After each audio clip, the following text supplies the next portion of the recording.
13,34,400નો English દારૂ પકડી પાડતી તાપી જિલ્લાની કુકરમુંડા પોલીસ. કરમુંડા પોલીસ સ્ટેશનના પીએસઆઈ વી.કે. પટેલ તથા સ્ટાફના માણસો કુકરમુંડા પોલીસ સ્ટેશનની હદમાં આવેલ મટાવલ ગામની ચેકપોસ્ટની હદમાં પેટ્રોલિંગમાં હતા. દરમિયાન મહારાષ્ટ્રના તળોદા તરફથી આવતી ટ્રક નંબર MH18BG 8851 મેં ઊભી રાખી તલાશી લેતા હાર્ડ આઈસર ટ્રકમાં ભારતીય બનાવટનો ઇંગ્લિશ દારૂની કુલ 13,344 બોટલો મળી આવેલ હતી, જેની આશરે કિંમત 13,34,400 જેવી થાય છે. પકડાયેલ આઈસર ટ્રકની કિંમત 10 લાખ, આશરે 10 લાખ મળી કુલ કિંમત રૂપિયા 23,34,400ના મુદ્દામાલ જપ્ત કરી આગળની કાર્યવાહી હાથ ધરેલ છે. રાત્રિના સમયે પેટ્રોલિંગ દરમિયાન આ આઈસર ટ્રકને ઊભી રાખતા ને તલાશી લેતા અંધારાનો લાભ લઈ આઈસર ડ્રાઈવર બાજુના શેરડીના ખેતરોમાં ભાગી જવામાં સફળ થયેલ હતો.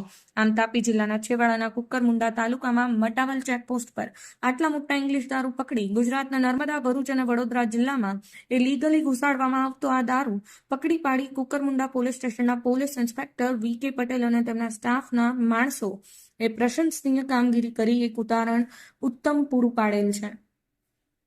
બ્યુરો રિપોર્ટ, દિવ્ય પુકાર ન્યૂઝ, તાપી.